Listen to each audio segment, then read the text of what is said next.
All right, Shalom and Barakatham called Bakaryam.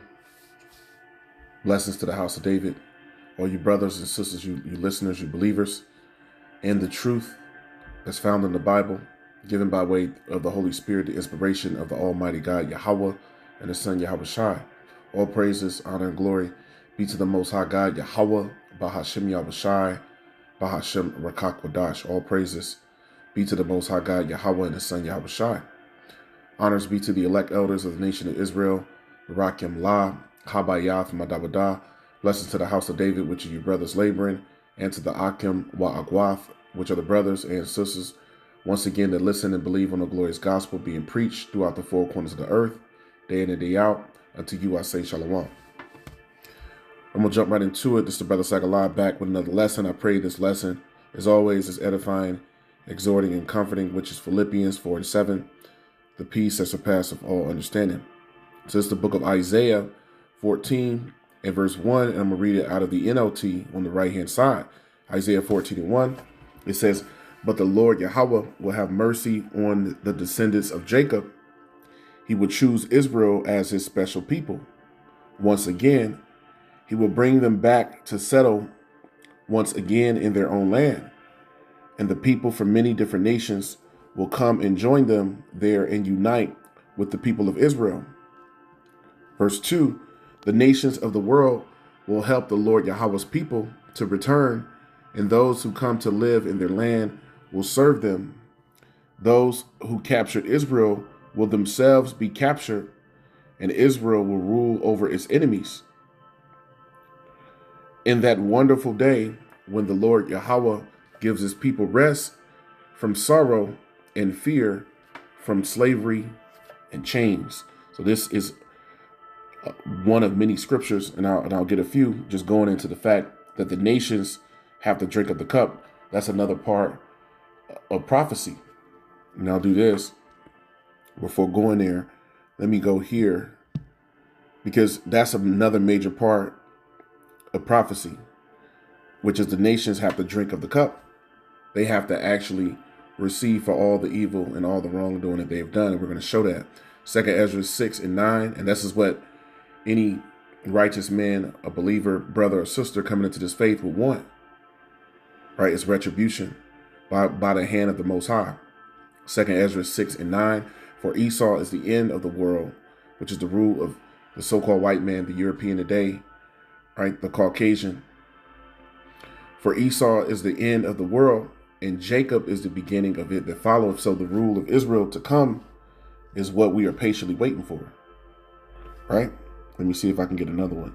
I think it's one in Acts, the first chapter. This is the book of Acts 1 and verse 6.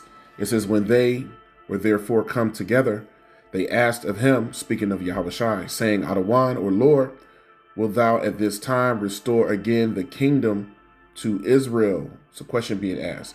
When would the kingdom be restored again to the Israelites? This is the book of Isaiah. This comes to mind as well.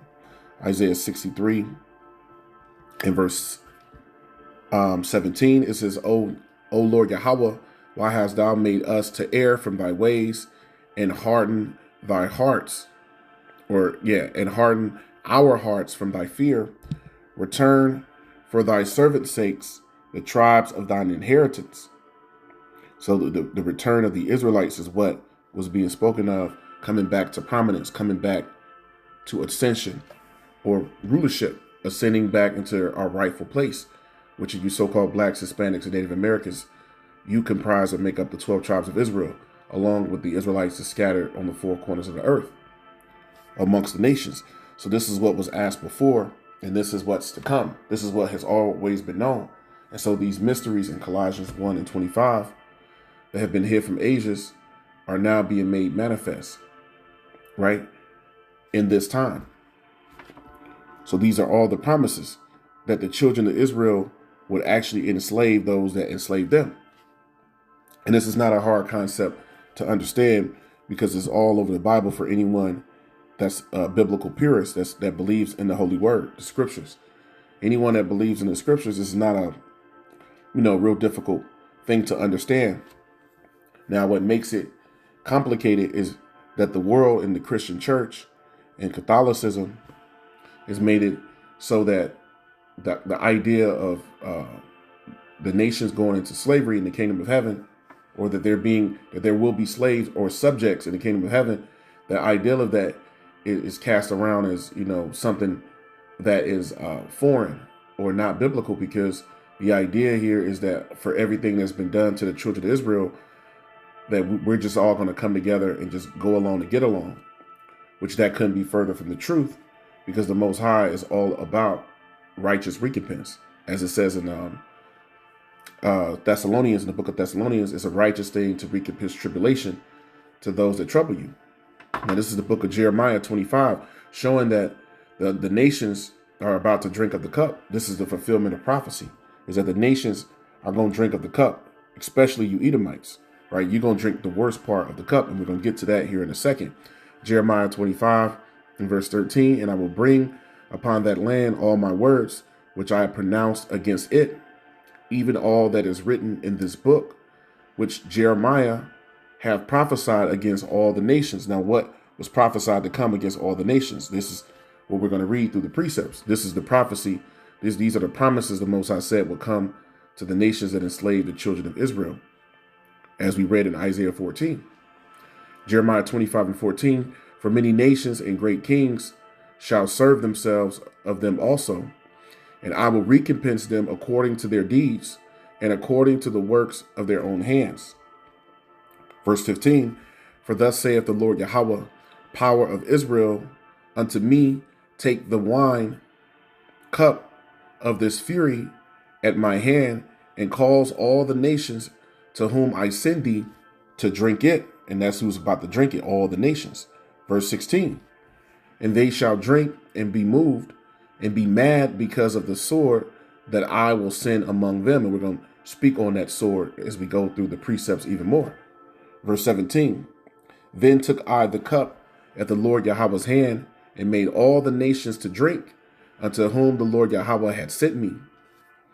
It goes on to say, to wit, Jerusalem and the cities of Judah, and the kings thereof, and the princes thereof, to make them a desolation and astonishment and hissing and a curse, as it is this day.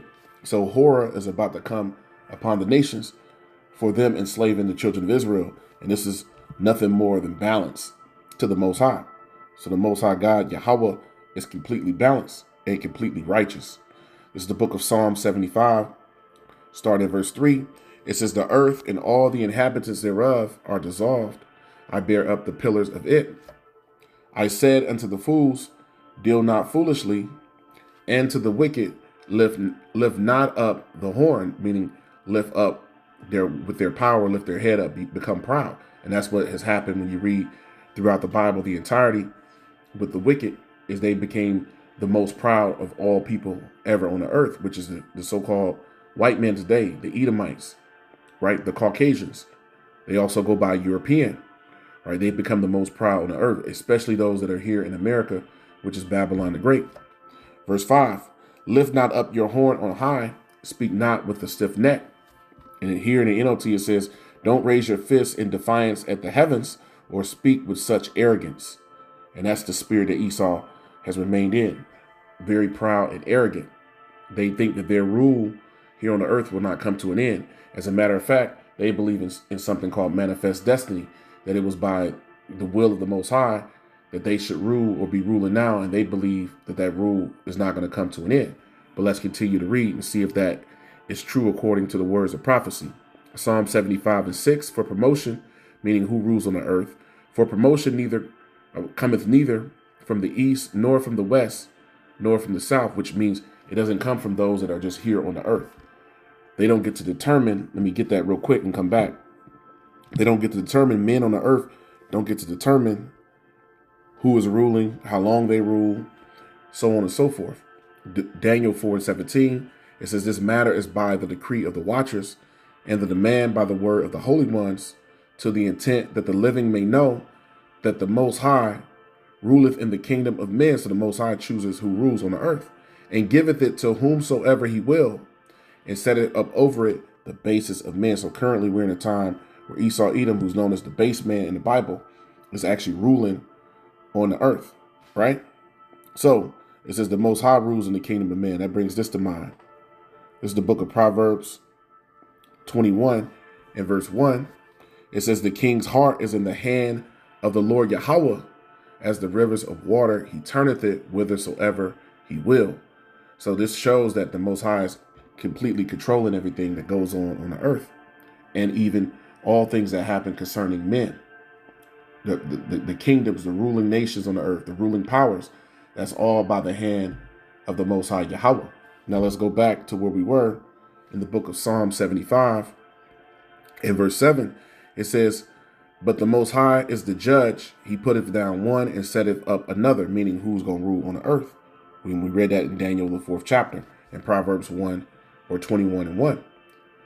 Verse 8, for in the hand of the Lord Yahweh, there is a cup going back to slavery, going back to this retribution, this recompense.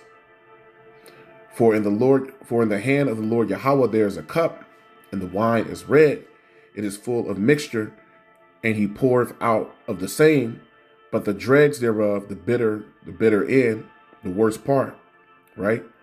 Which those dregs go into like the sediment, the accumulation of everything that is within the cup, which once again, the bitter end of it will be the worst part of the wine, right?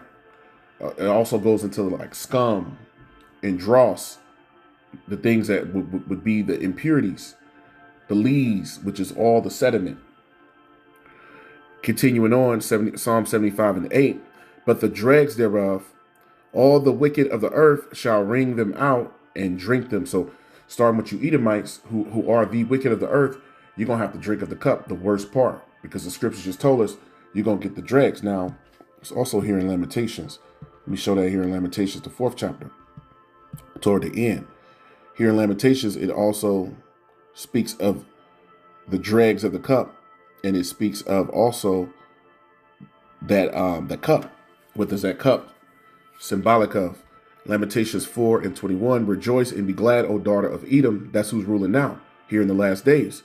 Once again, as we read, Esau is the end of the world, and Jacob is the beginning of it that followeth. Rejoice and be glad, O daughter of Edom, that dwelleth in the land of Uz. The cup also shall pass through unto thee. So you have to also drink of the cup, right? You can't just rule for centuries in these last days, as it was prophecy, and it was prophesied that you would, and that you could do all the wickedness that you've done and get away with it. In fact, since Cain became the fugitive, going back to the book of Genesis, and he hasn't actually been given payback for what he did, going back to Abel and to the righteous. It says, the cup also shall pass through unto thee. Thou shalt be drunken and shalt make thyself naked, meaning everything that's coming to you is going to be uncovered of who the wicked was and what their role was in prophecy. Ultimately, what their role was in the Most High script within the Holy Scriptures. The punishment of thine iniquity is accomplished, O daughter of Zion. He will no more carry thee away into captivity, which is what we read in Isaiah, the 14th chapter, the first 3 verses. He will visit thine iniquity, which is perpetual, even though, O daughter of Edom, he will discover thy sin. So now it's the time where the prophets are exposing who the wicked are, and the sins and the iniquities of the wicked is being discovered, is being made known, ultimately is being made manifest. It's the book of James, the 5th chapter. James 5, and starting in verse 4, it says, behold the hire of the laborers. And who are the laborers? The children of Israel, who've been in slavery on the 4 corners of the earth. Behold the hire of the laborers, who have reaped down your fields. And then more, and even more recently, here in the last nearly 500 years, the children of Israel has been sent to the 4 corners of the earth by way of slave ship, which is all in the Bible. Deuteronomy 28 and 68 is an example of that. Deuteronomy 28 and 64. You know, Jeremiah, the 50th chapter, the 33rd verse. And there's plenty other examples. Behold the hire of the laborers, who have reaped down your fields, which are the children of Israel, which is of you kept back by fraud, crieth, and the cries of them which have reaped are entered into the ears of the Lord, or Adawan, a Sabbath oaths, which is the Most High God Yahweh. and his son Yahushua at his right hand. Verse 5, ye have lived in pleasure on the earth, speaking of the children of Edom, and underneath them all the other nations, and been wanton, ye have nourished your hearts as in a day of slaughter. Verse 6, ye have condemned and killed the just are the children of Israel, Salakia, and he doth not resist you, meaning there was nothing that we could do, the children of Israel, to actually offset the will of the Most High. Because the Most High made this promise, and we get that real quick. And he gave this promise and gave understanding all throughout the Bible of why the children of Israel will be the lowest of all nations. This is Baruch 4:1. This is the book of the commandments of the Most High and the law that endure forever. All they that keep it shall come to life, but such as leave it shall die. And that's what happened to our people, right? They left the commandments. They turned to other gods, the nations. Verse 2, turn thee, O Jacob, and take hold of it. Speaking of this understanding, this truth, our heritage. Walk in the presence of the light thereof. And that's what the elect are doing today. They're walking in the presence of the light, this understanding, that thou mayest be illuminated, that you might have understanding in these last days. Because the scriptures say that wisdom and knowledge is going to be the stability of thy times. Baruch 4:3, give not thine honor to another, nor the things that are profitable unto thee to a strange nation. And that's what the children of Israel did. The 12 tribes, the so-called Negroes, Latinos, and Native Americans, that's what they did in going and serving other gods.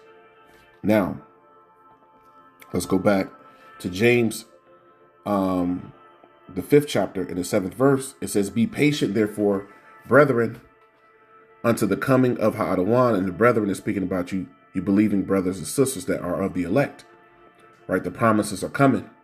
So all we have to do is be patient and continue to endure and increase in faith and understanding. Be patient, therefore, brethren, unto the coming of Ha'adawan, or the Lord.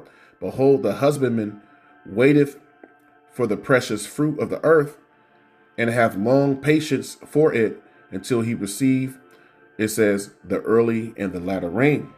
Verse 8, be ye also patient, establish your hearts, for the coming of Ha'adawan draweth nigh. So we're establishing, getting our minds right for the coming of Yahushua. All the elect are getting their minds right for the coming of Yahushua. Let me show this real quick. This comes to mind. Revelation, the 19th chapter. The elect are getting their minds right for the coming of Yahushua. Now here in Revelation 19:7, it says the marriage of the Lamb. Revelation 19:7, let us be glad and rejoice and give honor to him, for the marriage of the Lamb, which is Yahushua our Lord, who the world ignorantly calls Christ, is come, and his wife have made herself ready. And who is that wife? This is the book of Jeremiah, the 6th chapter, and the 2nd verse. It says, I have likened the daughter of Zion to a comely and delicate woman, which is Jerusalem, which are the children of the Most High, are like a beautiful, delicate woman. That's the elect today that's returning. Verse 8, and to her was granted that she should be arrayed, speaking of that comely, delicate woman, the nation of Israel, the elect, which is also known as Yashawan in the Bible, or Jeshurun in the English, Yashawan in the Hebrew, which means the upright ones. So those that are upright today are those that are returning to the commandments. And to her was granted that she should be arrayed in fine linen, clean and white, for the fine linen is the righteousness of saints. So the elect are putting on the fine linen. The elect are putting on the fine linen. So when you go here to the book of Luke, the 1st chapter, this is what that fine linen looks like, which is the elect returning and having the expectation of salvation, which the majority of our people, right, 2/3 of the nation of Israel, known as the rebellious house and the children of disobedience, they don't have the expectations of being saved because they don't even believe in the scriptures. They don't even know the word, right? For this they are willingly ignorant of. And it's not because, the truth is not accessible or the Most High forgot his people, but he's made this privy and known to the elect. That's who he loves. Luke 1:68, blessed be the Lord, or Adawan, God of Israel, for he hath visited and redeemed his people. And he hath raised up a horn of salvation for us in the house of his servant David, as he spake by the mouth of his holy prophets which have been since the world began, that we, the believers today that's returning, should be saved from our enemies and from the hand of all that hate us, to perform the mercy, it says, to perform the mercy promised to our fathers, and to remember his holy covenant, the oath which he sware to our father Abraham, that he would grant unto us, that we, being delivered out of the hand of our enemies, might serve him without fear. So that's what this is all about. Is that's coming back to serving the Most High in spirit and in truth, right? In spirit and in truth. So it never said anything about the other nations. It only spoke about us being saved from our enemies, and the Most High actually giving us the promises. So the promises are only coming to the nation of Israel by way of the elect of the nation of Israel, the Israel of God, right? The true household of faith today that's going to be exonerated, who's going to be given exemption from judgment. This is the book of Ezekiel 25:14. And I will lay my vengeance upon Edom by the hand of my people Israel, and they shall do in Edom according to mine anger and according to my fury, and they shall know that my vengeance, saith Ha'adawan, or the Lord Yahweh. So all the nations are about to know the vengeance of the God of heaven and earth, whose name is Yahweh, and the Son whose name is Yahweh Shai. The world don't know Yahweh and Yahweh Shai, but they're about to know Yahweh and Yahweh Shai very soon, right? Now, this idea of being possessed, we read it in the Isaiah the 14th chapter. This idea of being possession going on. Well, that's not a foreign concept either, because we just read about how the Most High said the Edomites would be our possession. And that's along with the other nations. But it lists Edom there because Edom is the chief enemy of the Most High God, Yahweh, and who the Most High is not going to have any mercy for, right? As opposed to the other nations. There's going to be mercy given to the nations after the children of Israel have been established in the kingdom after a 1,000-year period. Now, this is the book of Psalm 2:8. It says, ask of me, and I will give thee the heathen for thy inheritance, and the uttermost parts of the earth for thy possession. So the heathen are going to be our inheritance. They're going to belong to us. They're going to be our possession, right? Meaning we're going to own them. They're going to live to work for us. And once again, as I said before, the idea of being a slave or subject or being an insubordinate, there's always been a ruling class and there's always been a working class. So in the kingdom of heaven, it won't be any different. Now, let me bring this. This comes to mind before I close it out. This is Jeremiah, the 2nd chapter. Now check this out concerning the Most High's own people. This is what he said through Jeremiah. Jeremiah 2:14, is Israel a servant? Is he a homeborn slave? Why is he spoiled? So that even shows you that the Most High, why slavery is coming back, why the nations are going to drink of the cup, right? Which is going to be them going into captivity, why this has to happen. Because he even said of his people being in captivity over and over again, right? Are my people, are they homeborn slaves? Because we've been in captivity over and over again when you read throughout the Bible. That's the history of the Bible, is the Most High's people went into slavery over and over and over again. Jeremiah 30:16, therefore all they that devour thee, speaking of the nations, shall be devoured, and all thine adversaries, which are our enemies, every one of them shall go into captivity, and they that spoil thee shall be a spoil, and all they that prey upon thee will I give for a prey.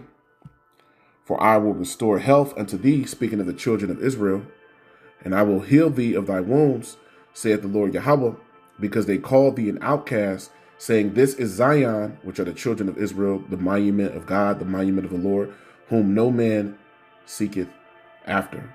All praises, honor, and glory be to the God of heaven and earth, Yahweh, Bahashem Yahweh Shai, Bahashem Rakakwadash, Barakatah Yahweh, Barakatah Yahweh Shai, Koholo Yahweh, Bahashem Yahweh Shai.